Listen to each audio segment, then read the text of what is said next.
Hey folks, my name is Rojo, and today we're going to be playing a little bit of the Stanley Parable. This game was released back in 2013, or at least I should say released on Steam back in 2013, and it was developed and published by an indie developer known as Galactic Cafe, as I recall, and it's a pretty unique experience. It's hard to... I think there's been a fair bit of discussion about whether or not it qualifies as a game, but we're going to go through one of the possible scenarios in this video and just check it out because it's really very interesting to me. So let's begin.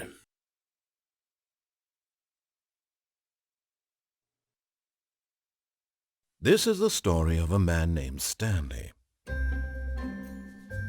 Stanley worked for a company in a big building where he was employee number 427. Employee number 427's job was simple.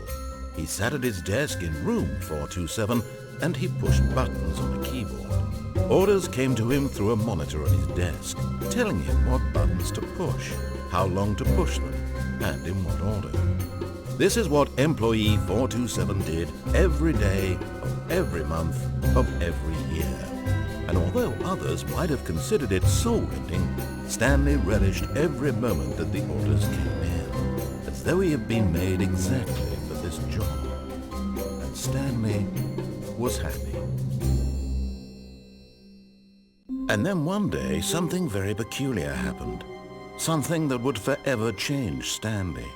Something he would never quite forget. He had been at his desk for nearly an hour when he realized that not one single order had arrived on the monitor for him to follow. No one had showed up to give him instructions, call a meeting, or even say hi. Never in all his years at the company had this happened, this complete isolation. Something was very clearly wrong. Shocked, frozen solid, Stanley found himself unable to move for the longest time.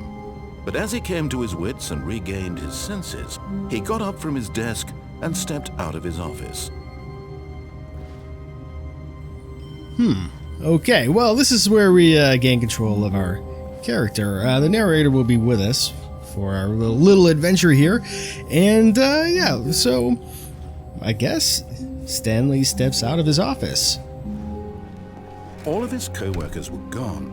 What could it mean? Stanley decided to go to the meeting room. Perhaps he had simply missed a memo. No matter how hard Stanley looked, he couldn't find a trace of his co-workers. So you're starting to see, I think, how this game goes. The narrator is going to sort of be narrating our actions, but also sort of giving us instruction at the same time. However, what we choose to do is more or less up to us. There doesn't seem to be anybody here. Everybody's monitors seem to be off, except this guy. There we go, take care of that, don't need to waste electricity. But yeah, there's nobody here, so let's move on.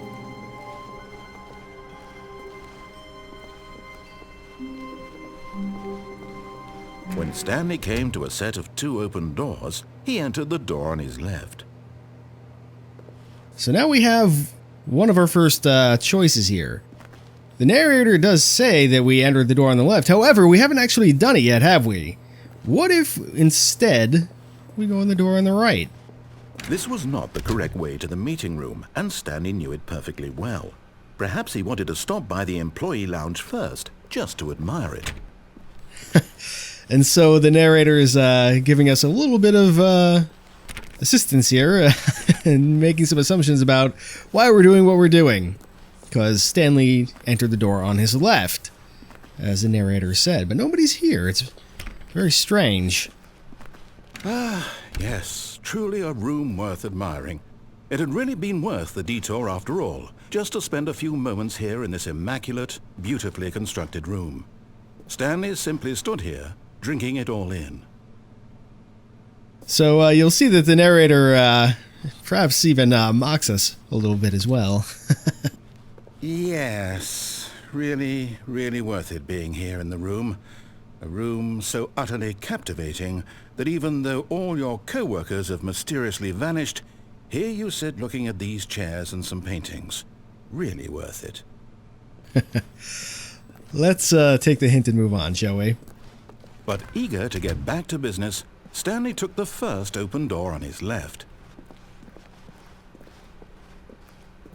Alright, we could go left here, or we could mess with the game a little bit more? What do you think? I don't know, we have choices here. Or do we? Hard to say. Let's go left. And so he detoured through the maintenance section, walked straight ahead to the opposite door, and got back on track. Or did he push this red button and go down? Let's stay on track. And you'll see we're back. This would be, I believe, the door we would have gone through had we gone through the left door back when he told us that Stanley went left. Yet there was not a single person here either. Feeling a wave of disbelief, Stanley decided to go up to his boss's office, hoping he might find an answer there. Do not alter without consulting whiteboard manager. Yeah, this seems like the kind of place that would have that. You can see all of the get Chris out of the broom closet. What does it say? Standard graphs 40 times wide, not efficient money. A lot of good stuff here. A lot of percent. Not sure what this company does exactly. Profits, of course. Number of slides on the slide. Oh man, yeah, this very, very interesting stuff going on here. You can kind of make up your own story to some extent. Let's see, we were going to get Chris out of the broom closet. That was on the to-do list, right? Let's check. Stanley stepped into the broom closet, but there was nothing here, so he turned around and got back on track. I don't know. I kind of like it here. There was nothing here. No choice to make, no path to follow, just an empty broom closet. No reason to still be here.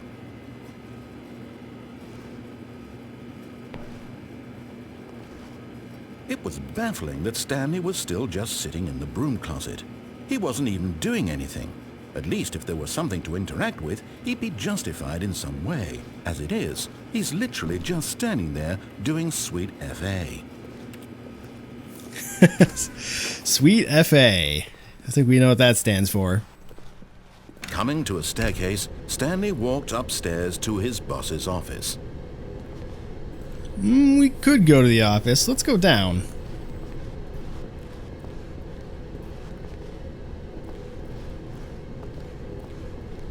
What is out this way? We got the parking lot. But Stanley just couldn't do it. He considered the possibility of facing his boss. Admitting he had left his post during work hours, he might be fired for that. And in such a competitive economy, why had he taken that risk? All because he believed everyone had vanished? His boss would think he was crazy. And then something occurred to Stanley. Maybe, he thought to himself, maybe I am crazy. All of my co-workers blinking mysteriously out of existence in a single moment for no reason at all? None of it made any logical sense. And as Stanley pondered this, he began to make other strange observations. For example, why couldn't he see his feet when he looked down? Why did doors close automatically behind him wherever he went? And for that matter, these rooms were starting to look pretty familiar. Were they simply repeating? No, Stanley said to himself, this is all too strange. This can't be real. And at last, he came to the conclusion that had been on the tip of his tongue. He just hadn't found the words for it. "I'm dreaming!" he yelled. "This is all a dream." Oh, what a relief Stanley felt to have finally found an answer, an explanation. His co-workers weren't actually gone. He wasn't going to lose his job. He wasn't crazy after all. And he thought to himself, I suppose I'll wake up soon. I'll have to go back to my boring real-life job pushing buttons. I may as well enjoy this while I'm still lucid. So, he imagined himself flying, and began to gently float above the ground. Then he imagined himself soaring through space on a magical starfield, and it too appeared. It was so much fun, and Stanley marveled that he had still not woken up. How was he remaining so lucid? And then perhaps the strangest question of them all entered Stanley's head. One he was amazed he hadn't asked himself sooner. Why is there a voice in my head dictating everything that I'm doing and thinking? Now the voice was describing itself being considered by Stanley, who found it particularly strange. I'm dreaming about a voice describing me, thinking about how it's describing my thoughts, he thought. And while he thought it all very odd and wondered if this voice spoke to all people in their dreams, the truth was that, of course, this was not a dream. How could it be? Was Stanley simply deceiving himself, believing that if he's asleep, he doesn't have to take responsibility for himself? Stanley is as awake right now as he's ever been in his life. Now, hearing the voice speak these words was quite a shock to Stanley. After all, he knew for certain, beyond a doubt, that this was in fact a dream. Did the voice not see him float and make the magical stars just a moment ago? How else would the voice explain all that? This voice was a part of himself too. Surely, if he could just... He would prove it. He would prove that he was in control, that this was a dream. So he closed his eyes gently, and he invited himself to wake up. He felt the cool weight of the blanket on his skin, the press of the mattress on his back, the fresh air of a world outside this one. Let me wake up, he thought to himself. I'm through with this dream. I wish it to be over. Let me go back to my job. Let me continue pushing the buttons. Please, it's all I want. I want my apartment, and my wife, and my job. All I want is my life exactly the way it's always been. My life is normal. I am normal. Everything will be fine. I am okay.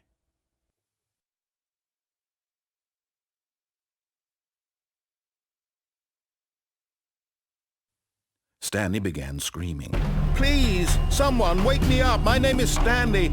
I have a boss. I have an office. I am real. Please, just someone tell me I am real. I must be real. I must be. Can anyone hear my voice? Who am I? Who am I? And everything went black.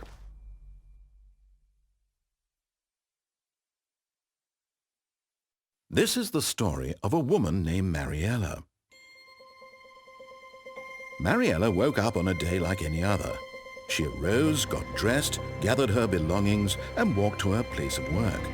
But on this particular day, her walk was interrupted by the body of a man who had stumbled through town talking and screaming to himself, and then collapsed dead on the sidewalk.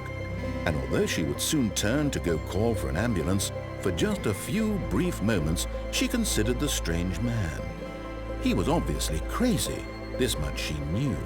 Everyone knows what crazy people look like. And in that moment, she thought to herself how lucky she was to be normal. I am sane. I am in control of my mind.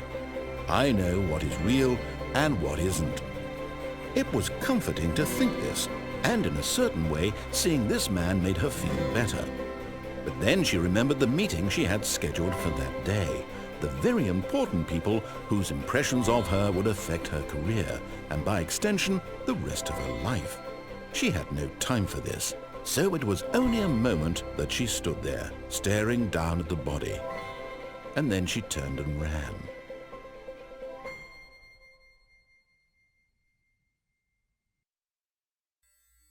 Well, didn't get a chance to say much, but that is the Stanley Parable in a nutshell. Now, there are other endings. You can make different choices, and you can see how that affects you. I mean, there's not, there's no shooting, nothing like that. You just walk and you choose, and you listen to the narrator, and a lot of the narration is quite excellent, as you have no doubt noticed. But yeah, that's going to be the end of one scenario, and that's all we're going to do. I wouldn't want to spoil the game for anybody who is interested in picking up for themselves, because like I said, there are other endings. But yeah, that's that's the Stanley Parable. So, until next time, my name has been Rojo, and thanks for watching.